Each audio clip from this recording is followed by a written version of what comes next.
সিজ fire নহয়, আকৌ বাজিব যুদ্ধৰ দামামা।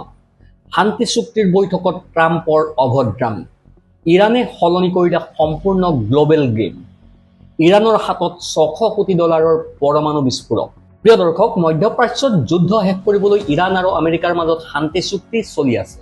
শান্তি চুক্তি প্ৰায় সম্পূৰ্ণ হৈ গৈছে, কিন্তু ডনাল্ড ট্ৰাম্পৰ অভদ্ৰ আচৰণৰ বাবে এতিয়া স্পষ্টকৈ বুজা গৈছে যে তেওঁ এই চুক্তিখন বেছিদিন চলিবলৈ নিদিব। আৰু যদি তেনেকুৱাই হয়, তেন্তে যি চুক্তিখনৰ এক প্ৰকাৰৰ মধ্যস্থতাকাৰী পাকিস্তান হৈ আছে আৰু সেই চুক্তিত ট্ৰাম্পৰ দৰে ব্যক্তিৰ সৈতে যদি চুক্তি হৈ আছে, তেন্তে আপুনি বুজিব পাৰে যে এই চুক্তিখন কিমান দিন লাষ্টিং কৰিব, অৰ্থাৎ সেই চুক্তিখন আৰু কিমান দিন চলিব। আৰু হয়তো এই কথা ইৰাণেও খুব ভালকৈ বুজি পাইছে। প্ৰিয় দৰ্শক, আপুনি জানেনে মই এই কথা কিয় কৈ আছো? আজিৰ এই প্ৰতিবেদনত মই আপোনাক সকলো জনাম। নমস্কাৰ, নিউজ ওৱান নৰ্থ ইষ্টৰ আজিৰ এই প্ৰতিবেদনলৈ আপোনাক স্বাগতম। আপুনি চাই আছে দেশৰ এটা অগ্ৰণী, নিৰ্ভীক, নিৰপেক্ষ আৰু বহুভাষিক channel news one north east. News one north ইষ্টৰ মাধ্যমেৰে আমি কেৱল বাতৰি সম্প্ৰচাৰ কৰাই নহয়, ইয়াৰ আঁৰৰ প্ৰকৃত সত্য আপোনাৰ সন্মুখত তুলি ধৰিবলৈ চেষ্টা কৰোঁ, যিবিলাক বাতৰি গদি মিডিয়াই আপোনাৰ সন্মুখৰ পৰা সদায় লুকুৱাই ৰাখে। প্ৰিয় দৰ্শক, অনুগ্ৰহ কৰি আমাৰ এই নিউজ ওৱান নৰ্থ ইষ্ট চেনেলটো ছাবস্ক্ৰাইব কৰিবলৈ নাপাহৰিব, কাৰণ আমাৰ এই নিউজ ওৱান নৰ্থ ইষ্টৰ দৰে এনে প্ৰকৃত খবৰ আপুনি আন ক'তো চাবলৈ হয়তো নাপাব। টিভি চেনেলবোৰে এই খবৰ দেখুৱাবই নোৱাৰে, কাৰণ সেই চেনেলবোৰ চৰকাৰৰ ইছাৰাতহে চলে।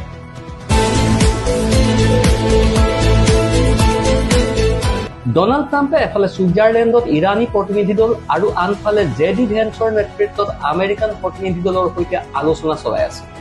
আৰু ডনাল্ড ট্ৰাম্পে এই বৈঠকৰ মাজতে ইৰাণৰ ৰাষ্ট্ৰপতিৰ সৈতে অভদ্ৰ আচৰণ কৰিছিল। তেওঁ ইৰাণৰ ৰাষ্ট্ৰপতিক উদ্দেশ্যি কৈছিল যে তেওঁ নিজৰ মুখ বন্ধ ৰাখিব লাগে, নহলে ইৰাণৰ বাকী অঞ্চলসমূহো আমেৰিকাই দখল কৰি ল'ব। প্ৰিয় দৰ্শক, ডনাল্ড ট্ৰাম্পৰ এই অভদ্ৰ আচৰণৰ পাছতে আলোচনাৰ টেবুলৰ পৰা উঠি গ'ল ইৰাণী প্ৰতিনিধিসকল আৰু পুনৰ ঘূৰি নাহিল। তেন্তে এতিয়া প্ৰশ্ন উঠিছে যে এই চুক্তি নহ'বগৈ নেকি? আৰু যদি হয়ও, তেন্তে খুব সোনকালে ভংগ হ'ব, কাৰণ এফালে আনটো পক্ষই লেবাননত অবিৰতভাৱে নিৰীহ লোকক হত্যা কৰি আছে আৰু আনফালে হিজবুল্লাই আক্ৰমণ অব্যাহত ৰাখিছে। অৰ্থাৎ বিগত এটা সপ্তাহত বিভিন্ন উৎসৰ তথ্য অনুসৰি ক'বলৈ গ'লে প্ৰায় 100জন ইজৰাইলী সৈনিক নিহত হৈছে। প্ৰায় 100জনক হিজবুল্লাই ইমান বেয়াকৈ হত্যা কৰিছে। আলী আল তাহিৰৰ পাহাৰসমূহ IDFৰ বাবে যেন নৰকত পৰিণত হৈছে, কিন্তু বেঞ্জামিন নেতানিয়াহুৱে মানি লোৱা নাই। এই সকলো ঘটনাক্ৰমক লৈ আজি আপোনাক পুনৰ কেইবাটাও ডাঙৰ আপডেট দিবলৈ গৈ আছো। আৰু আৰম্ভণি এই চুক্তিৰ পৰা, যাৰ বিষয়ে বহুত বেছি সম্ভাৱনা প্ৰকাশ কৰা হৈছে যে ইয়াক উলংঘন কৰিব। আচলতে কি হৈছিল? প্ৰথমে মাছুদ পাজেকচনৰ এটা বিবৃতি আহিছিল। মাছুদ পাজেকচনে ইউৰেনিয়াম সমৃদ্ধিকৰণ আৰু ইৰাণৰ ফ্ৰজেন এছেটসমূহক লৈ এটা বিবৃতি দিছিল। প্ৰিয় দৰ্শক, আপুনি স্ক্ৰীণত এই মুহূৰ্তত সেই বিবৃতিটোৱে চাবলৈ গৈ আছে। এই বিবৃতিত তেওঁ ৰয়টাৰ্ছৰ উদ্ধৃতি দি প্ৰথমে এটা সৰু অংশ চাবলৈ কৈছিল। We will not give up our right to enrichment, and they too will be forced to accept it. You all know what the so-called President of the United States was saying. He has made a complete 180-degree turn. He was saying that Iran must surrender unconditionally. Iran has no right to do this. It has no right to do that. Then he gave a speech and said that Iran has the right to do this. It has the right to possess this. In other words, he has reversed himself by 180 degrees compared to his previous positions and has accepted that they cannot ignore our rights.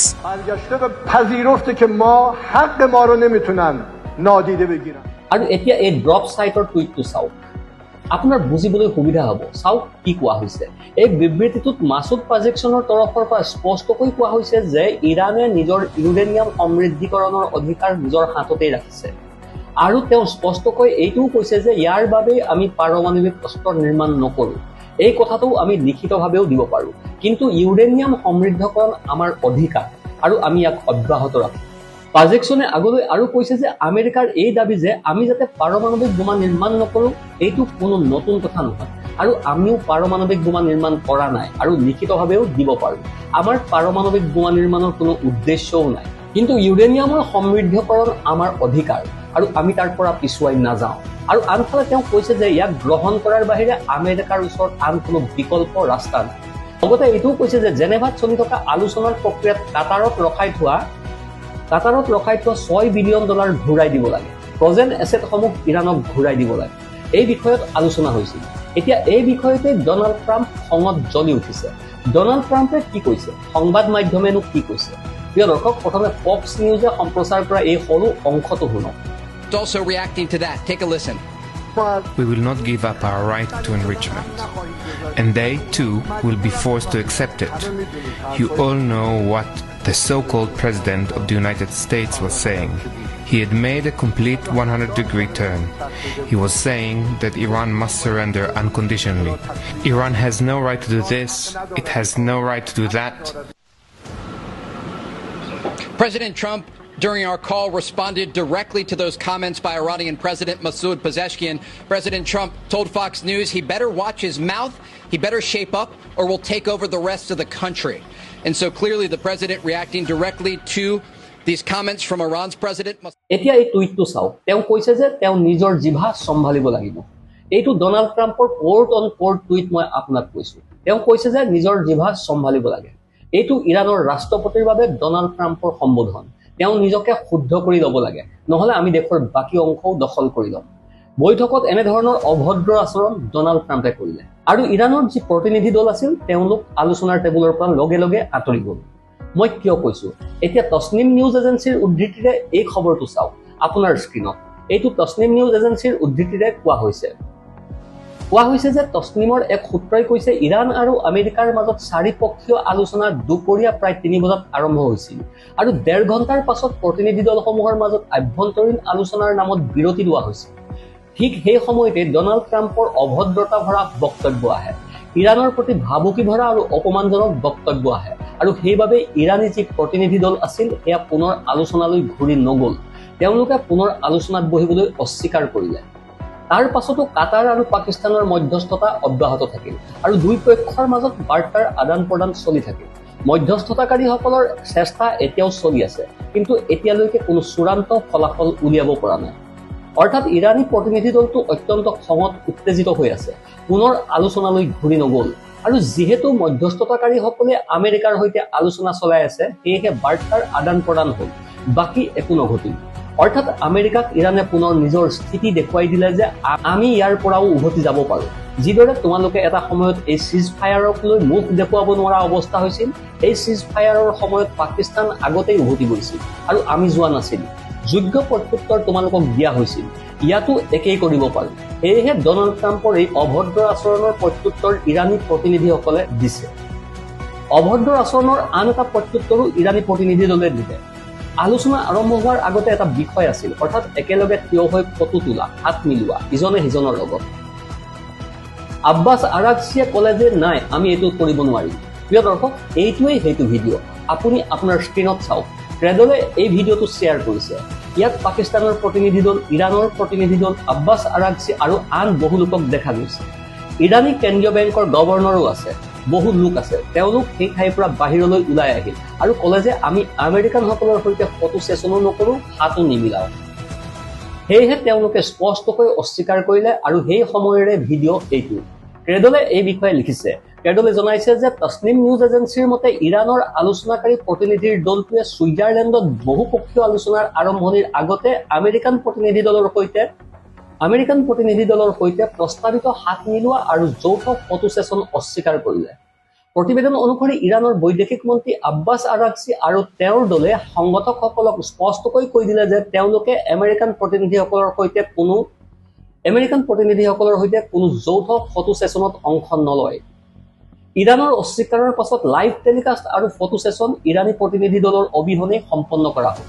কোৱা হৈছে যে ইৰাণী দলটোৱে এই কাৰ্যসূচী শেষ হোৱাৰ পাছত আলোচনা স্থানত প্ৰৱেশ কৰিছিল। সূত্ৰ অনুসৰি তাৰ পাছত আমেৰিকান প্ৰতিনিধিসকলে আলোচনাৰ আৰম্ভণিৰ আগতে অতিৰিক্ত 5 মিনিট সময় বিচাৰিছিল, যাতে উপস্থিত সাংবাদিকসকলৰ সৈতে আলোচনা স্থানৰ পৰা বাহিৰলৈ ওলাই যাব পাৰে। অৰ্থাৎ এইটো আৰম্ভণিৰ কথা, মানে এইটো হৈছে যে এটা মুখ্যম আঘাত দিয়া হ'ল।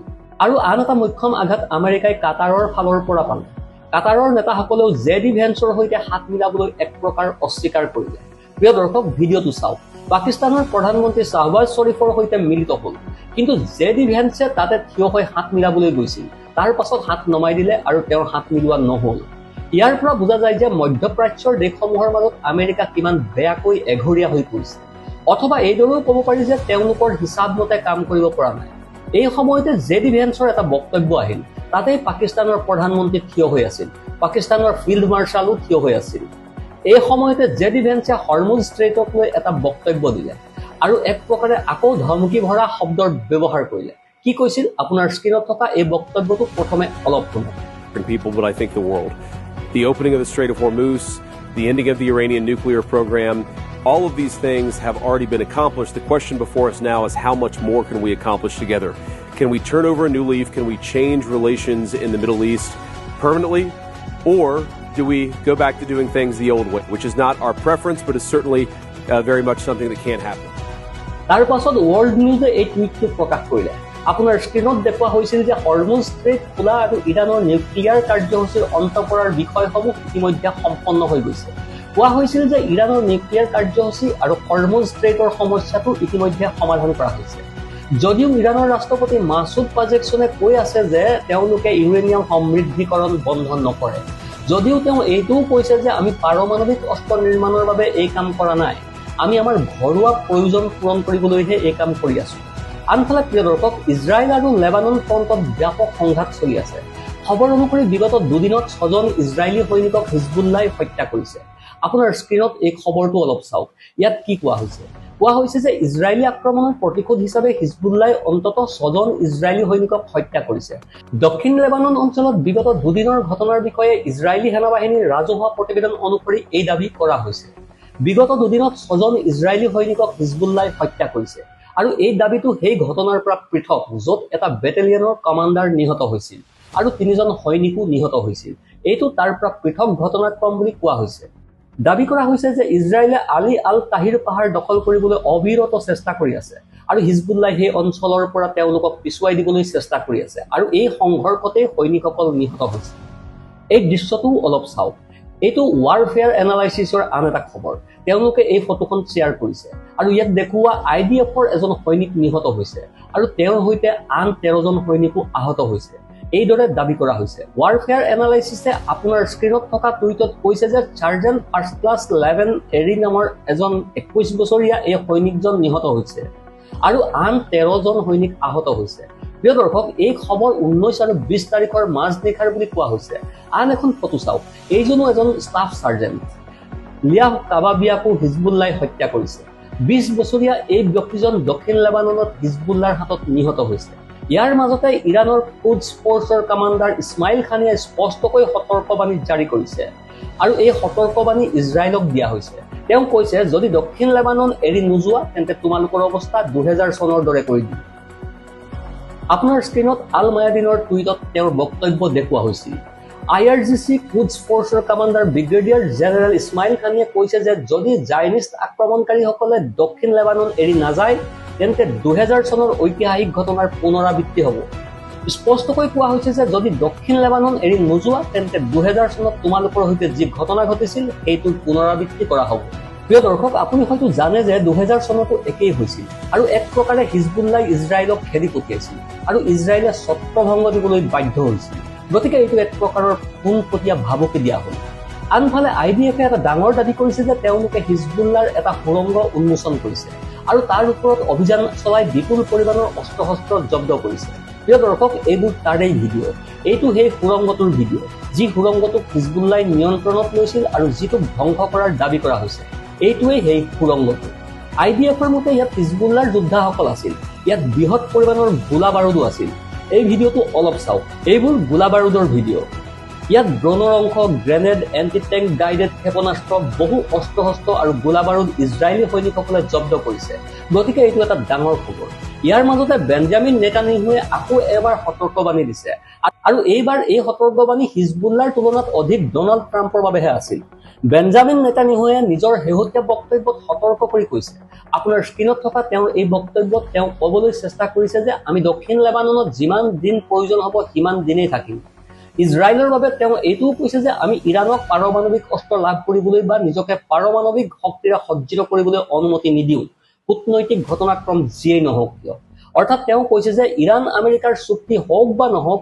ইজৰাইল নিজৰ স্থিতিত অটল থাকিব তেওঁ ইউৰেনিয়াম সমৃদ্ধিকৰণ হ'বলৈ নিদিব আৰু ইৰাণক পাৰমাণৱিক অস্ত্ৰ লাভ কৰিবলৈও নিদিব আনফালে তেওঁ এইটোও কৈছে যে লেবাননত নিজৰ জয় নিশ্চিত নকৰালৈকে তেওঁ তাৰ পৰা পিছুৱাই নাযায় এই খবৰটো সম্পৰ্কে আপোনাৰ যি মতামত আমাক কমেণ্ট কৰি নিশ্চয় জনাব। লগতে চেনেলটো লাইক কৰক, শ্বেয়াৰ কৰক আৰু ছাবস্ক্ৰাইব কৰক। যদি আপুনি এই ভিডিঅ'টো আমাৰ ফেচবুক পেজত চাই আছে তেন্তে ফেচবুক পেজটো ফলো কৰিবলৈ নাপাহৰিব। যদি আপুনি এই ভিডিঅ'টো আমাৰ YouTube channel news one north ইষ্টত চাই আছে তেন্তে নিউজ ওৱান নৰ্থ ইষ্টত ছাবস্ক্ৰাইব কৰিবলৈ নাপাহৰিব। অনুগ্ৰহ কৰি ভিডিঅ'টো শ্বেয়াৰ কৰিব। Bureau' report, news one north east.